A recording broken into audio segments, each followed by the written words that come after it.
사랑하는 성도 여러분, 안녕하십니까? 오늘은 7월 19일 화요일 새벽 이슬과 같은 주의 말씀을 사모하며 나오신 모든 분들을 주님의 이름으로 사랑하고 또 축복합니다. 우리가 오늘 같이 상고할 말씀은 요한복음 19장 4절 한 절인데요. 제가 받들어 읽겠습니다. 빌라도가 다시 밖에 나가 말하되 보라, 이 사람을 데리고 너희에게 나오나니 이는 내가 그에게서 아무 죄도 찾지 못한 것을 너희로 알게 하려 함이로다 하더라. 아멘. 다시 한번 읽어볼까요? 빌라도가 다시 밖에 나가 말하되 보라, 이 사람을 데리고 너희에게 나오나니 이는 내가 그에게서 아무 죄도 찾지 못한 것을 너희로 알게 하려 함이로라 하더라. 아멘. 이것은 우리에게 주시는 하나님의 말씀입니다. 오늘 말씀의 제목은 역설적 진리. 그래서 첫 번째로 빌라도의 재판. 여기서 말하는 그라는 사람은 바로 예수님이고요. 빌라도가 예수님을 신문에서 고소하는 사람들에게 아무 죄도 찾지 못했다고 공표하는 그와 같은 장면이 되겠습니다. 먼저 전체적인 구조를 조금 살펴보면은 요한복음 17장은 대제사장적 기도였죠. 그래서 예수님이 자신에 대해서 그리고 사도들에 대해서 기도하시고 마지막으로 오는 시대의 제자들, 즉 여러분들과 저에 대한 기도 제목들이 있었죠. 그래서 세 가지 부분으로 이렇게 나눌 수 있었습니다. 그리고 18장서부터는 19장 42절까지 이제 주님께서 그 영화롭게 되시는 장면인데요.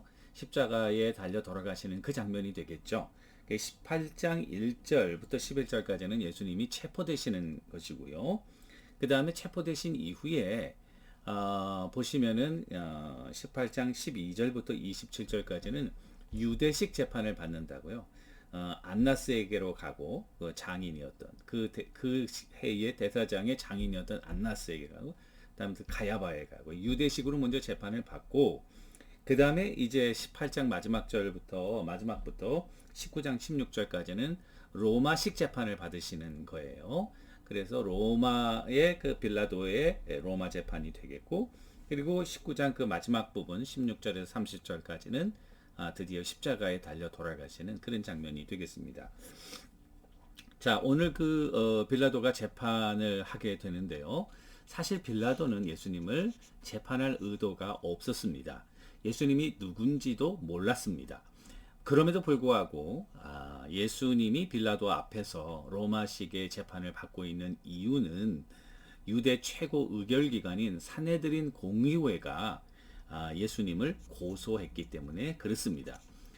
산헤드린 공의회는 사실은 유대의 최고 의결기관이죠. 그래서 민사, 형사 모든 소송을 다 판결하고 그리고 처벌할 수 있는 권한을 가지고 있었음에도 불구하고 왜 예수님의 문제로 빌라도에게 재판을 요구했을까라는 질문입니다. 그 이유는 간단합니다.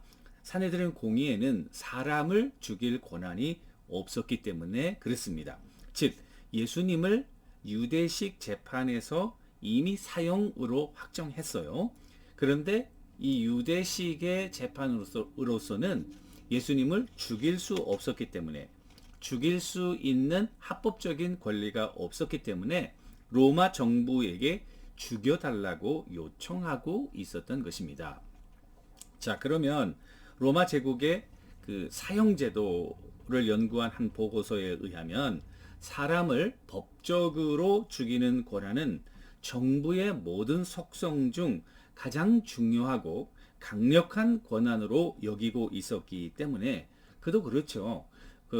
처벌하는 것이 아니라 한 사람의 생명을 죽인다고 하는 것은 이것은 가장 강력한 그런 나라의 권한이 아니겠습니까?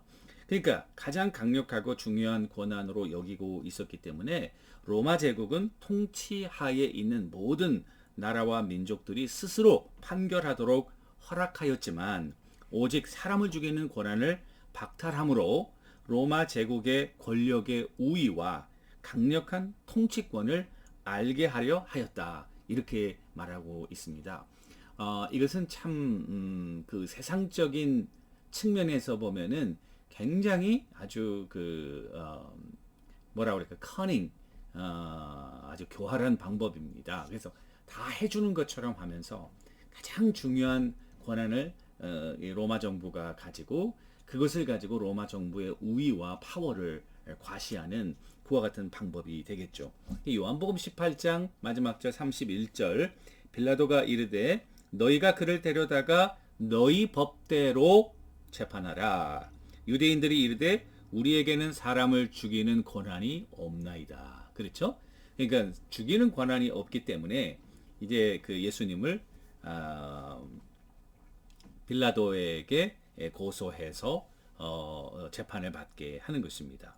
그렇다면 유대인들의 고소 의도는 예수님이 과연 죽을 죄가 있느냐 아니면 없느냐, 이것을 재판을 통하여 밝혀달라는 것이 아니고요. 이미 죽을 죄이기 때문에 이미 죽을 죄이지만은 우리는 사형을 집행할 권리가 없기 때문에 너희들의 법을 빌려서 이 사람을 죽여달라는 요구였다는 사실입니다. 자, 그렇다면 유대 공의회가 예수님의 사형 확정을 어떤 근거에서 결정했을까?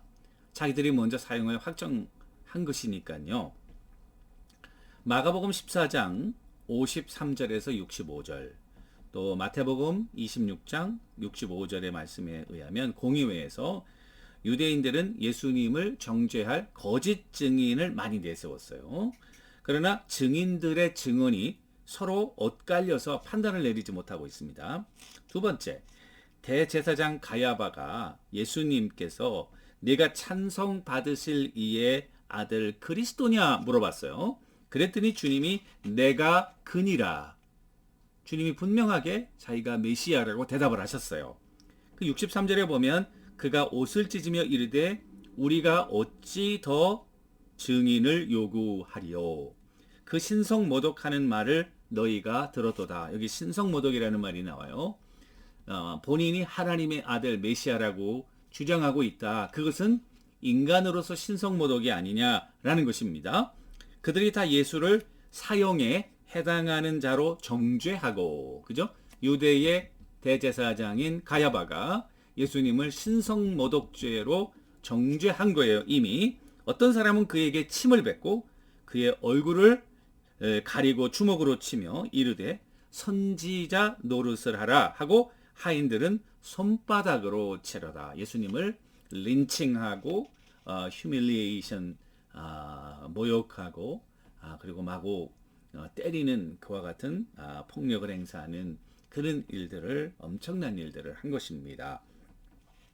그렇다면 예수님의 죄목은 신성모독이었죠. 그러면 신성모독에 해당하는 죄는 구약에서 어떻게 취급하고 있을까? 레위기 24장 16절에 보니까 여호와의 이름을 모독하면 그를 반드시 죽일지니 온 회중이 돌로 그를 칠 것이니라. 자, 이렇게 해서 이 레위기 24장에 예수님의 죄목은, 유대인들이 죽이려는 진짜 죄목은 신성모독이었고요. 그리고 신성모독은 사형에 해당하고요.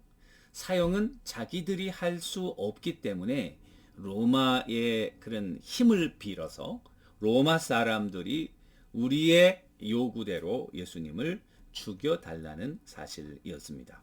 자, 문제는 로마법으로 사형 요건에 신성모독이 없습니다. 그게 문제 아니겠어요? 자, 신성모독으로 예수님을 죽이려고 그러는데 예수님의 그 자기들이 주장하는 신성모독으로는 로마법에 의해서 사형이 아닌 거예요. 어떻게 해야 될까요? 다른 죄목을 예수님에게 붙여야겠죠.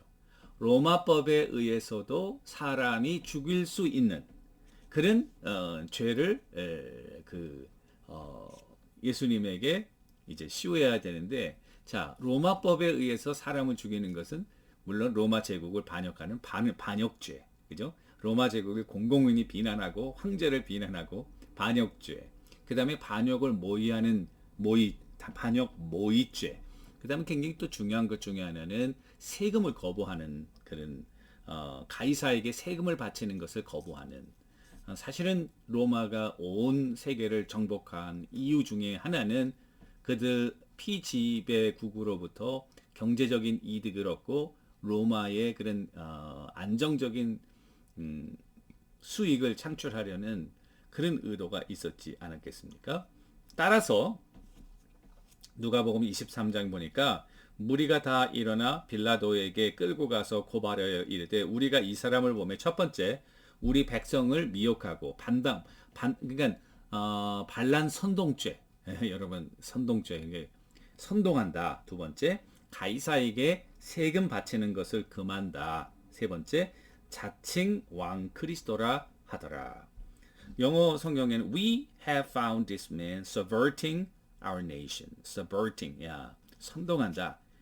두 번째, he opposed payment of taxes to Caesar and claims to be the Messiah, a king. 자, 이 세 가지는 사실은 로마법에 의해서 다 사형에 해당하는 죄예요. 그러니까 예수님을 죽이려는 또 원래 목적은 신성모독인데 이런 죄를 예수님에게 덮어 씌워 가지고 유대인들이 아주 연구를 많이 하고 그리고 교활하게 이런 것들을 인용해서 예수님을 죽이려 했던 것입니다. 자, 그런데 문제는 빌라도가 누굽니까? 빌라도는 로마의 총독입니다. 시저의 측근입니다. 이런 유대인들의 잔꾀를 또 정치적인 음모를 모를 리가 없어요. 이와 같은 위치에 왔다면 아마 직감적으로 이것은 자기를 이용해서 이 사람들을 죽이려는 자기들의 문제 속에서 자기들이 할 수 없는 일을 로마를 빌려서 하려는 로마가 자기들의 꼭두각시 노릇을 하는 굉장히 기분 나쁜 이름을 직감했을 것입니다. 그리고 그들의 종교 싸움에 꼭두각시 역할을 할 마음의 의도도 빌라도는 없고 필요도 없었던 거죠. 한 걸음 더 나아가서 빌라도는 유대인을 경멸했습니다. 자, 빌라도가 예수님을 신문하죠. 네가 유대인의 왕이냐? 그랬더니 과연 이 질문이 로마 제국을 위협이 되는 반역적인 요소가 있는지, 네가 정말 유대인의 왕이냐? 는 것은 시저의 명령을 어기고 스스로의 통치권을 꾀하려는 그런 정말 왕이냐? 빌라도는 직관적으로 또 증거적으로 예수가 성취적 선동과 관계가 전혀 없고 반역의 사람이 아니라는 것을 금방 알았을 것이고 그리고 자기들의 종교 싸움에서 자신을 이끌어들여 이용당하고 있다는 사실에 매우 기분이 나빴을 것입니다. 그러니까 오늘 본문에 보니까 이 빌라도의 공식 그 재판 결과가 나오죠. 빌라도가 다시 밖에 나가 보라 이 사람을 데리고 너희에게 나오나니 이는 내가 그에게서 아무 죄도 찾지 못하였느니라. 또 아무 죄도 찾지 못했다. 자, 그러니까 이게 이 빌라도가 거기에 놀아나기 싫다는 이야기죠. 그러면서 이제 한 가지 이 빌라도의 제스처는 뭐냐면은 18장 39절에 보니까 6월절이면 내가 너희에게 한 사람을 놓아주는 전례가 있는데 그러면 너희는 내가 유대인의 왕을 너희에게 놓아주기를 원하느냐. 그러면서 또 다른 옵션을 제시한 거예요. 그 옵션을 제시한 거는 여러분 시간이 좀 갔지만 이것만 하고 제가 오늘 마무리 짓고 내일 더 완성하도록 하겠습니다. 마치도록 하겠어요. 자, 내가 유대인의 왕을 너희에게 놓아주기를 원하느냐라는 것은 첫 번째, 예수를 일단 범죄자로 인정함으로 그를 고소하는 자들을 만족시키고 두 번째, 유대 지도자들의 시기로 예수를 넘겨주는 줄 알고 그것을 반대하는 자들의 의견을 말할 수 있는 기회를 주면서 세 번째, 재판관으로 예수가 죄 없다는 양심에 꺼리낌이 없도록 하는 어떻게 보면 일석삼조의 정말 그런 그 정치 고단수의 빌라도의 제스처였다. 분명히 사람들이 예수를 놓아주라고 할 것을 기대하고 그런 사람들의 반응을 기대하면서 했는데 오늘 말씀에 보면은 그 뒤에 보면은 바라바를 내주라는 거예요. 자, 그래서 누가복음 23장 15절에 보면은 누가가 그 사정을 짧지만 정확하게 기록하고 있는데요. 너희가 고발하는 일에 대해 이 사람에게서 죄를 찾지 못하였고 헤롯도 그러하다. 그가 행한 일에 죽일 일이 없다. 그러므로 때려서 놓겠다. Therefore, I will punish him and then release him. 이렇게 한 거예요. 빌라도는 분명히 예수님이 무죄하다는 사실을 3번 확증했습니다. 요한복음 18장 38절, 또 19장 4절 오늘 본문, 또 6절 보세요.